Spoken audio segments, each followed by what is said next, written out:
Chapter 2 Orders Guard. The constant thud of the large oak doors at the end of the hall slamming against the frame rang throughout the otherwise quiet space. It always happened whenever the wind picked up outside. As the doors parted, a whisper of fresh air would break its way in, jostling the flames of the torches it passed by. There were no windows at the first sector guard post. The torches were the only light, chiseling away at everyone's sense of time. One always felt the same when working at the prison. The breeze drifted above the pot of stew hanging over a soft fire. Reckmead's nose twitched as the scent of seasoned beef wafted under his nostrils. He looked up from the book he was reading and towards the pot, his stomach groaning in response. Reaching off to the right of the desk, he grabbed the fresh loaf of bread he had bought on his way in and broke it with a quick twist. The smell mixed with the stew and he stood quickly, filling a bowl and bringing it back to his desk in a rush. Dipping one end of the bread into the stew, Reckmead took a bite and smiled contently. The bread started to break away with each bite, mixing with the stew and turning to paste. The hot stew warmed his throat as he swallowed. He took a sip of water to help it all go down. Reckmead set aside the bread and picked up a spoon. He flipped open the book as he continued reading. Passing the title page, Path of Being an Inksayer, he returned to where he had left off. The book was very interesting. In his training to become a silencer, they had covered the Inksayers vigorously. There was more content on them than even the Lakeseas, though in the defense of his trainers, the only way to prepare for a Lakesea encounter was to experience it, outside the wall. Most of his peers and trainers would scoff at the book he was reading. It was authored by Cleric, an Inksayer who'd spent time with the Marked Child during the rise of Ulrich. They were all content with what was gone over in the schooling, and sought no further insight. But Reckmead believed there was truth to every tale, and learning about spoken writing from one who contributed to it so heavily was an opportunity he would not turn down. Most of what he read had already been covered, how Inksayers were the only people capable of writing magic, detailing the word spell they would enter into and how they wrote power into words. Cleric talked about the Inklings, the faint gray characters of words that would start to form below the surface of his skin, barely visible. The Inklings started the moment the nib of his quill touched parchment. As he wrote, the Inkling would start to rise and grow in size. As he got closer to finishing, the word breached the surface of his skin, tearing through his flesh. After writing the final word in the book, the word would be formed completely.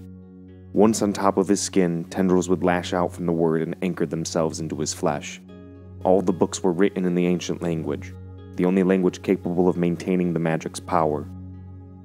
The characters the book was written in mirrored the words that clung to Cleric's body, blackened recreations of the same symbols. The wound would need to be tended to immediately, but after it was healed, it was no worse for wear. And beyond that, he now held whatever power he had written into the word. If Cleric had written the word of fire, he would have the ability to control it. He could pass through flame unharmed, summon balls of it in his hand with a thought, smother out a forest fire with a breath. The words Cleric used to describe the feelings present in the words that had sunk into his flesh terrified Reckmead. But there was one thing Cleric said, which no supervisor had ever taught him. When the Inksayer described the word spell and the thoughts that were forced when his eyes rolled back, Reckmead felt his heart sink. He said that the word spell always guided him. He always wrote whatever word it led him to. They all did, since the birth of the Marked Child and the rituals she performed. Inksayers had been guided by the will of the word spells. Reckmead kept his notes hidden from most of the other silencers, always ensuring to lock his journal and the book in his drawer. He did so, his meal now finished and his thoughts turning to Anthony. The boy was a recruit, on his way to graduation, serving out his required time in the prison. Reckmead had spent a decade of his life as a recruit. He spent 4 years leading up as a silent keeper, and had been a part of the silencers since his 14th year. Prior to graduation, all recruits had to serve time in one of the prisons scattered throughout the kingdom of Minehort. The position of king had switched so rapidly, and the silencers had organized so quickly, that they built off of pre-existing prisons and had reinforced the cells. The prisons had originally served as the Orders Guard presence in every city. They still housed the living quarters of the city's Orders Guard. The prisons held Inksayers, whether traveling or domestic, as well as any branded found in the city walls. The branded were only kept alive if they could be imprisoned without chance of escape. If not, they would be executed. Whenever a recruit graduated, they were given the S badge of a silencer. After the graduation, they would continue to serve out their time in the prison until they were either promoted to being a hunter or recommended for special assignment. The Silent believed that time spent in the prison helped every silencer prioritize, ever being near the realities of failure. Reckmead had graduated a month ago, and he had only done so because of the silencers who helped him get there. He felt a connection to the boy and helped him however he could. Another bowl of stew in his hand with a piece of bread sticking out from the steaming surface, Reckmead made his way down the hall. He passed through Sector 4 on his way and came to a stop when he finally found himself in the 3rd sector, at the end of the right wing. The hall connecting one sector to the other was the same all the way through. Barren, other than the occasional lantern hanging down from the wall, and the ever-present Order's guard. Spaced out every 20 feet or so, they held their positions in the halls, ready at a moment's notice to respond to unruly prisoners or a difficult new arrival. A smile spread across his face as he saw the boy seated behind the desk in front of him. Anthony could not have had more than 20 years to his name, meaning that he had climbed through the process quicker than most. The prisons maintained the presence of a silencer in Sector 1 and recruits in the other 4. As of the last few weeks, Thorne had started to leave Reckmead on his own in the 1st sector. It brought him great joy to oversee such a promising recruit. "Half-past, Anthony," Reckmead exclaimed in greeting as he approached. The metal surface of his S-pin shined vibrantly from his shoulder under the flickering flames. "And a great start to the 2nd, the boy responded in kind. "Have your studies been reasonable?" Before the boy could answer, the iron doors to Sector 3 swung open and closed quickly. The sound of shuffling feet and rattling chains could be heard, interspersed with the sound of 2 distinct voices bickering. Reckmead turned away from Anthony and towards the door. His smile dropped and he felt his face contort into a scowl, but only for a moment as Reckmead quickly regained composure. The man who had entered was a hunter, a fully decorated silencer. He looked the exact opposite of Reckmead. Long blonde hair pulled back, greased with many oils. Reckmead's black and short-cut hair barely even dropped past his brow. His own tanned skin seemed crispy in comparison to the man's pale complexion. The hunter had a beautiful face. Whether a smirk or scowl was present, a charm lingered at the corners. The glow from the candlelight always bounced off his face in the weirdest way. Reckmead's own was torn to shreds. The right side of his face held a scar that ran from cheekbone to chin, pockmarks surrounding the flesh around it. The man was followed by 2 fellow hunters, a 4th man centered in the gaggle of them, shackles locked into place at his feet and arms, chains running around his body in an array. "Jarrus," Reckmead managed, lessening the harsh tone he started to say it in. "Got a fresh one for you, Reckmead," Jarrus said as they tossed the man to the floor. "Inksayer?" Reckmead questioned as he looked down at the burnt stump that lay at the end of the man's left arm. "Aye. Made and cauterized the wound myself. You'd imagine with the amount of scars he has, he'd be used to the pain. Wouldn't know it from the shrieks he let out," Jarrus laughed. Reckmead feigned a smile. As they brought the shackled man closer, Reckmead got a better look at his wrist. It was proper to cut the dominant hand of an imprisoned inksayer, but it was certainly not Reckmead's favorite part of the job. "Got a free cell?" Jarrus asked as he looked to Reckmead. Reckmead looked to Anthony, pushing past Jarrus's attempt to bait him. The man knew all too well that he was assigned to the 1st sector and was only trying to demean him. "Yes, sir," Anthony said, after what felt like ages, a brass key on a ring clasped in his hand as he held it high. "Anthony will help your men with the inksayer," Reckmead said to Jarrus as the recruit led the silencers into the cell. "Finding ways to enjoy your time with the little ones yet?" Jarrus asked, a smirk on his face. "I'm biding my time like everyone else," Reckmead replied, fighting back annoyance. "The evidence is at your hip," Jarrus smirked as his hand fell to the silver-plated stock of his own flintlock pistol. Reckmead swallowed the anger burning inside of him, making sure it did not show on his face. Following tradition, Reckmead's graduation ceremony ended with the gifting of a hand-selected flintlock pistol for him to carry with him as his personal weapon. A few days after, the newly pinned silencers were called out to the range, and it was the first time he would be able to fire it. Tradition also had it written that a hunter would load the first bullet of a silencer's firearm. Unfortunately, Jairus had loaded his and the barrel exploded. Thankfully, Reckmead had studied the form and had kept his arm outstretched throughout. The shrapnel had cut into his face and seared his flesh. If he had been holding the pistol any closer, but he preferred not to think about that. "Maybe I will load it for you sometime," Reckmead chided. "Ha! Maybe sometime," Jairus said as his hand fell from the pistol. "Sorry about your injury. Don't feel embarrassed about the range. It could have happened to anyone," he said with a smirk. "Of course not," Reckmead managed through gritted teeth. "I trust that you have it handled from here?" His smirk spread into a full smile as he asked the question. Reckmead nodded in response. "I truly wish I could stay to help you with this and finish catching up, but the Nightwalker isn't going to hunt itself," Jairus said before promptly spinning on his heels and walking his way out. Reckmead stood still, stoic and straight like a plank, as the iron doors swung closed behind the blonde monster. A few moments after, Anthony emerged and the two other hunters made a prompt exit, following in Jairus' stead. "How bad was it this time?" the recruit asked as he took a seat behind the desk. "He brings up the pistol every time. It's like he is bragging." Reckmead turned over his shoulder and looked down the hall, back towards his own sector. The weight in his hand brought his focus back and he set the bowl on the counter. "This is for you," he said as he slid the bowl closer to the boy. "Thank you," the boy exclaimed as he quickly grabbed the bowl in both hands, dipping the bread deeper into the stew. "Enjoy the rest of your shift." On that, Reckmead turned and started to walk his way back to the first sector. Now that time had passed since his last interaction with Jairus, it no longer hung around in his mind. On his walk back, his thoughts turned to the book locked in his desk, and he started to think about what would surprise him next. The sound of a bell being struck by a solid chunk of wood rang out chaotically, drowning out all other noise in the prison.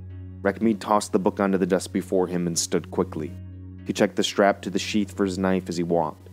The ring was too far away to be from the fourth sector. Reckmead leaned forward and took off into a sprint. When he finally made it to the third sector, he heard commotion from one of the cells towards the back. Following the noise, he made his way back until he saw what was going on. Anthony and two of the Order's guard were in the cell. One guard was thrown against the far wall, blood slowly ebbing from the back of his head. At the center of the cell lay the Inksayer Jairus had brought in, grumbling in pain on his stomach, limp chains tossed about him. "What happened?" Reckmead asked as his eyes took in the words of ancient language written in blood on the stone before the Inksayer. It was for the word push, only a few sentences completed. "He managed to slip his stump free of the chains," Anthony answered immediately. "He cut his arm against the metal and used the blood to write. I came through for a routine check and saw the Inkling. These two ran in and he laid that one out." With the new information, Reckmead immediately walked towards the Inksayer and grabbed the back of his hair, lifting his head.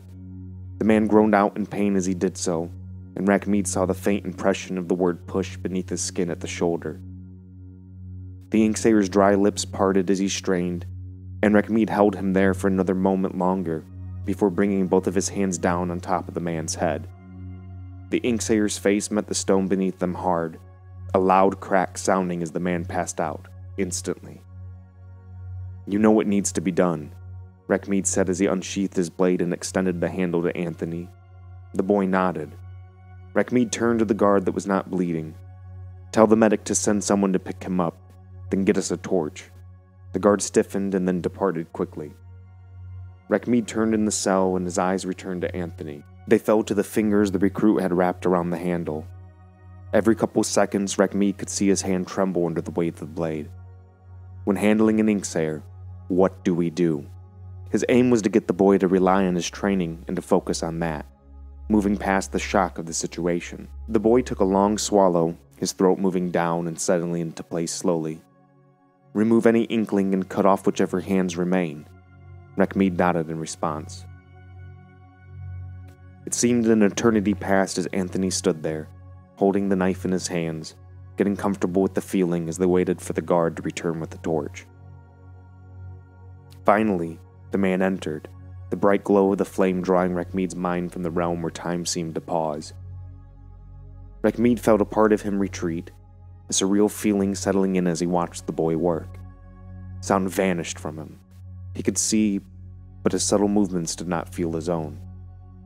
Reckmead heard himself talk, encouraging the boy in a soft tone as he worked, but he was not aware of the words until he heard them. Even then, they were only an afterthought. He was enthralled watching the boy work. Time wrinkled and his sense of all else faded. Anthony dipped the blade into the flame and held it there for a moment, focusing on calming his breath as the metal slowly heated. He pulled it away finally, the tip glowing a violent red. "Place your knee at the small of his back," Anthony ordered to the guard quietly. Reckmead felt the torch pass into his hands as the guard carried the action out. Anthony knelt over the Inksayer and sunk the tip of the blade deep, until he was under the letters of the Inkling. The Inksayer awoke and reared up in pain, the guard's knee keeping him from throwing them off. The recruit ignored the intrusion and kept working, slicing slowly and deliberately, making sure to only go as deep as he needed to. The Inksayer continued to wake up and pass out. Every time he awoke midway through a scream, only to fall unconscious again before the screaming finished. Reckmead continued to watch, his eyes tracing the movement of the blade, impossible for him to tear them away. When the Inkling was finally cut free, Anthony extended the blade towards Reckmead. Reckmead took the handle from the boy and stuck the blade into the flame of the torch, heating it up. Without turning, Anthony held his hand out to another guard who had showed up halfway through the cutting. The man placed a bottle in Anthony's hand, and the recruit poured the spirits onto the open wound. High-pitched screams tore through the room for a moment, bringing Reckmead slightly back into himself. Just in time, too. He pulled the blade from the flame and handed it to Anthony, just as he was passing the bottle back. Anthony touched the flat of the blade against the wound he had made and seared the man's flesh. The Inksayer's scream reached a higher volume before he finally passed out yet again, just before the blade was removed. "Now for his arm," Anthony said to the guard who had been pinning down the prisoner. The guard shifted so that he sat on the small of the man's back, and placed his foot just above the wrist on his left hand, pinning it down. Anthony stood and moved to the other side of the man, kneeling once again. Reckmead felt himself start to retreat again as the boy dipped the blade into the flame and held it there for a moment. No words were said as the metal started to slowly hum and sing as the heat built up. Anthony removed it from the fire and started to work, his free hand falling just below the foot of the guard. The boy started to saw, falling into the mindless work, slicing back and forth. Finally, the tension vanished and the blade clanged to the floor, reverberating as it fell out of the recruit's hand and bounced on the ground. Without thinking, Reckmead passed the torch into the boy's hand, and Anthony brought the flame to the new stump, cauterizing the wound. The Inksayer screamed out yet again, and Anthony stumbled back, passing the torch off to the guard so that he did not drop it. Reckmead and the guard who had been pinning the man down grabbed the Inksayer by his shoulders and slid him back up against the wall. They worked in quick unison, grabbing the different chains and weaving them around the man, locking him into place where he needed to be. After ensuring that the man would not be able to escape again, the guards had gone upstairs to switch off, and Reckmead was left alone with the Inksayer. He had with him now a bottle of spirits they kept around for such occasions. Reckmead woke the man as gently as he could, but the man responded by scuttling further away, feet slipping on the stone that was slick with blood, fear in his eyes. Reckmead sighed as the man looked at him, terrified. "Drink," he said as he offered the neck of the bottle to the man. "It will help with some of your pain." The Inksayer nodded and Reckmead touched the bottle to the man's lips. "Why?" The man spoke through dry lips that were now slightly wetted, his voice coming out hoarse. "Spoken writing is forbidden in our kingdom. You know this as well as everyone else. But I am not from this kingdom," the man said before taking another gulp. I am a monk of Rant, the Inksayer said before sighing heavily, the words taking too much from him. The information washed over Rackmead and left him unsure of how he felt. Did Jarrus go to Rant just to capture this man? Or was he in the wrong place without the right proof? It was rare, but there were times when the monks sent messengers to the kingdom. They were allowed in if they refrained from using magic within the walls, and had papers to prove who they were and for what reason they were traveling. The news brought multiple issues to light, but none that Rackmead had time for at the moment. He was certain he would cross paths with the Inksayer again, but there was no need to rush it, for the man was not going anywhere for a long time. A smile spread across his face as Rackmead came around the corner and saw Anthony seated at his desk, working past his exhaustion from the experience. You did good today, Anthony, he said as he brought his hands to the top of the counter. Better than I did with my first. Anthony looked up at that, a small sparkle shining in one eye, but the look quickly disappeared. He never should have been able to write an inkling under my watch. Rackmead held up a hand, stopping the boy. We cannot be aware of everything that happens within these walls at all times. That is why we have protocols. We do as much prevention as possible, but damage control is where we focus. Why don't we cut both of their hands off before chaining them? Rackmead could feel the boy reaching for understanding. We try to only do what is deserved. If it is possible to keep one of them chained without maiming them, we will do so. When they have lost the privilege to have arms, we act. Rackmead pulled his hands away from the counter and started to turn when a thought occurred. Today you acted, the way a silencer is supposed to. The boy seemed to perk up a bit at that. Rackmead could tell that his words meant something. You should join us at the bar tonight. Get a mug with some real hunters. It would be my pleasure, Anthony responded as he sat up in his chair. Rackmead turned and started back towards his sector, a smile on his face. Now that the boy had something to look forward to, it would help him focus for the rest of his shift. Rackmead made his way back to Sector 5, ready to be seated at his desk once again and to get back to his reading. His mind was still reeling from dealing with the Inksayer, and he knew that the process of taking notes would help him calm his thoughts. As the sector came into view, he realized that was not going to happen. A short but wide man stood at the counter, long gray and black beard matching his hair. His eyes were scrunched tight and wrinkles spread out in an array of branches. We don't switch for another 2 hours, Thorn. What are you doing here? The man had taken Rackmead under his wing when he got to the prison, just like he had with every new silencer over the last 5 years. Thorn had been a silencer since the very beginning, serving the Lord of Silence for 2 decades. He had made his way through the ranks, finding himself taken off of the street and placed in the prison, no longer actively hunting. Thorn had been a silencer during the dark days. Rackmead found the man preferred to talk about his more recent years. I don't make their decisions, Rackmead, only answer to their call, Thorn replied, his scruffy voice matching his beard. And what decision has been made, he asked, guessing at where things were going. You've been requested for duty outside the wall for your last 2 hours. Caden, Rackmead felt a smile start to emerge and had to push it back. Yeah, don't stand there acting like you're not pissing your britches in anticipation. Go help kill some Lakesies. Get one for me. You got it, Thorn. Rackmead was already out the oak doors before he stopped shouting back to the old silencer. He made his way for the stables next to the prison, excited to see Strider again. It had been a while since he'd been given an excuse to ride his steed. He always loved those days.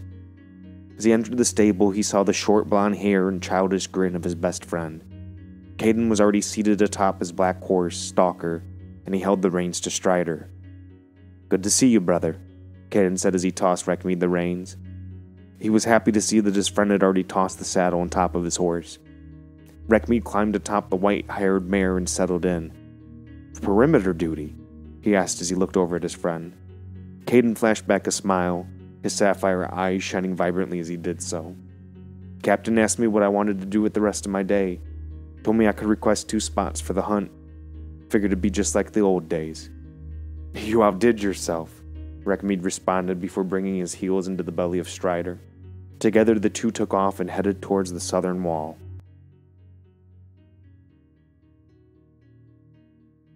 I hope you all enjoyed that chapter. Check in next episode for Chapter 3, The Prodigal Father. And as always, the song I used was Fluidscape by Kevin McLeod at Incompetech.com, licensed under Creative Commons by Attribution 3.0 license, at http://creativecommons.org/licenses/by/3.0.